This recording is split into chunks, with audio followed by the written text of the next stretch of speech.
Hola, hoy 13 de mayo del 2012, Valjean de Mágico va a hablar sobre el por qué la teoría del todo de Valjean de Mágico es capaz de explicar que la velocidad de la luz es algo constante, ¿vale? Que no se puede variar.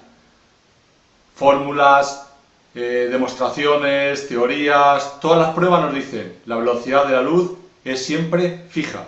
Bien, la teoría de Valjean de Mágico dice sí, es siempre fija. La única diferencia de la ciencia oficial a nosotros es que nosotros somos capaces de explicarlo de una forma clarísima, ¿vale? Para que todo el mundo que no haya estudiado sea capaz de entenderlo del por qué no se puede superar la velocidad de la luz.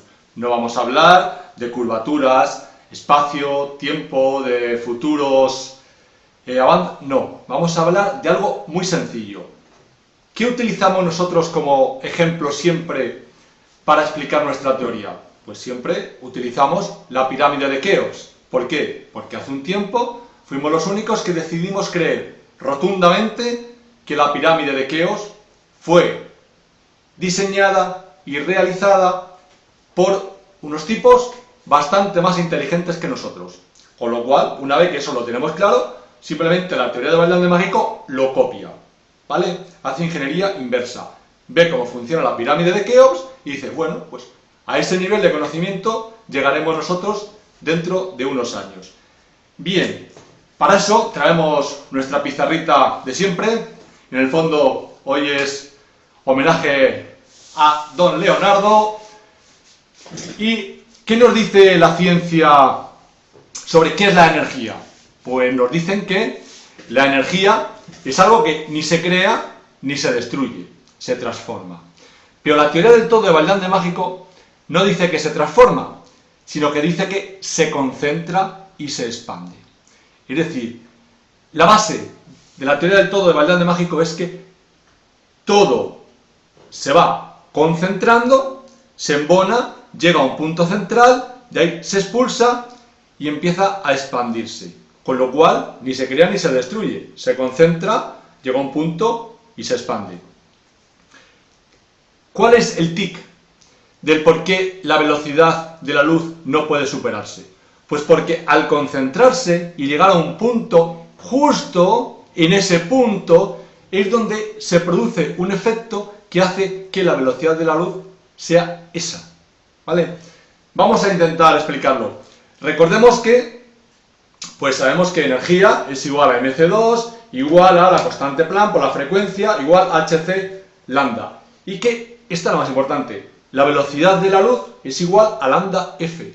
Es decir, son constantes. Si yo le doy un valor a la f, lambda varía, depende de la f, y ahí tengo la velocidad de la luz, con lo cual es súper sencillo. Pero entenderlo es mucho más fácil. Pero, por ejemplo, si cogemos las auroras de los polos, pues siempre nos dicen, no, el efecto de la aurora es porque... No, la teoría del todo de Valjean de Mágico simplemente dice que las partículas de la Tierra, las partículas que lanza el Sol, llegan a la Tierra, llegan a los polos, y cuando llegan a los polos, se aceleran enormemente hacia el centro de la Tierra, ¿vale? Se aceleran. Lo ha absorbido y se van acelerando, ¿vale? Y según se van acelerando, cada vez van llegando a una velocidad mayor. Luego, no estamos hablando de curvaturas espacio-tiempo, simplemente de una aceleración, ¿vale? ¿Cuál es el problema? El problema es que si cogemos, decimos, bueno, que la velocidad de la luz es 299.000, o sea, los 300.000, que sabemos todos. ¿Y qué es phi? El truco está en phi. Eso es lo que marca la diferencia del por qué esa velocidad, por qué esa aceleración. Phi, que es 1,618, cuando vamos a la pirámide de Keops, lo podemos hallar de varias formas, porque allí está phi por todos los sitios. Por ejemplo, si cogemos la base de la pirámide, y hallamos el círculo de dentro y un círculo por la parte de fuera, al dividir el de fuera por el de dentro nos va a dar la velocidad de la luz. Y dice, pero bueno, ¿y qué tiene que ver lo uno con lo otro? Pues sí, ¿vale? Porque justo es algo geométrico lo que ocasiona que sea esa la velocidad de la luz. Si vamos a la cámara de Rey, que es la que más hemos estudiado y que es la que más nos sirve como guía, ¿por qué? Porque todo empezó al ver que en la cámara de Rey había dos guías de onda, que es por donde lanza el pulso, ¿vale? Y esas guías de onda, sintonizadas a la frecuencia de 1,42 GHz, fue la pista que nos dio a la teoría del todo de Vaillant de Mágico para a partir de ahí ir descifrando todos los misterios que nos enseña la pirámide y sobre todo para ir creando una nueva teoría que es esta, la teoría del todo de Vaillant de Mágico. Pues si vemos cómo se realizó las medidas de la cámara de Rey, vemos que esta medida es 2φ cuadrado. Recordemos, phi es de física. Recordemos que realmente en física deberían de estudiar este phi, no pi, ¿vale? Es phi. Pues este lado mide 2φ cuadrado, el que sube, la diagonal es 3φ cuadrado, el largo es 4φ cuadrado y este es 5φ cuadrado. Es decir, el único misterio es phi. ¿Por qué?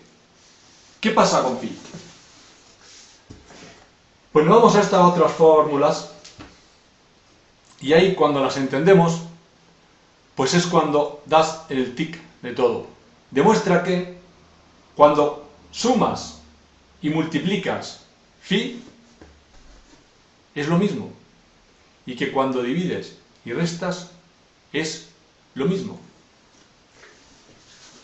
Eso es la magia, ¿vale?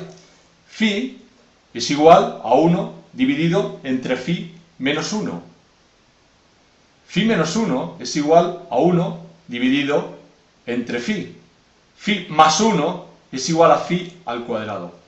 Es decir, si a phi le sumo 1, es igual que si fuera al cuadrado. Resumen, sumar y multiplicar es lo mismo. Restar y dividir solo con phi es lo mismo. Eso nos indica que, cuando hemos dicho que antes todos son embonadores de frecuencias, significa que si yo embono dos frecuencias, las que sea, F1 y F2, acordamos, pues las emisoras de radio, que cojo una portadora y la modulo pues con un canal de audio, por ejemplo. Cuando yo mezclo dos frecuencias, resulta que el pico, la concentración más alta, donde más están en fase, tiene que ser en la proporción de phi.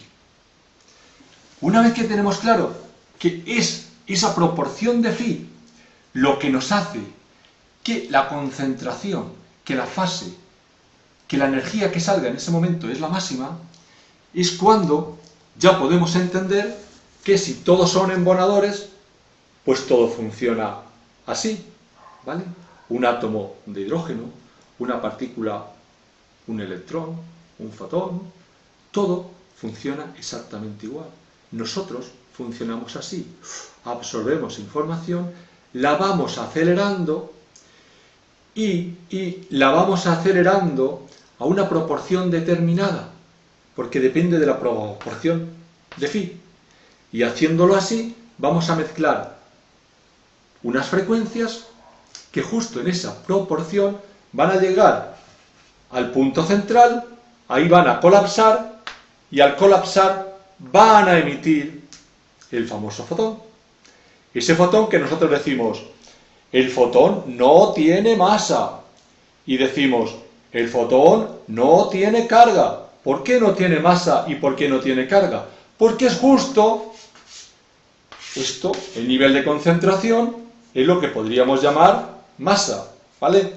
Esto sería, podríamos llamarlo, la fuerza de gravedad.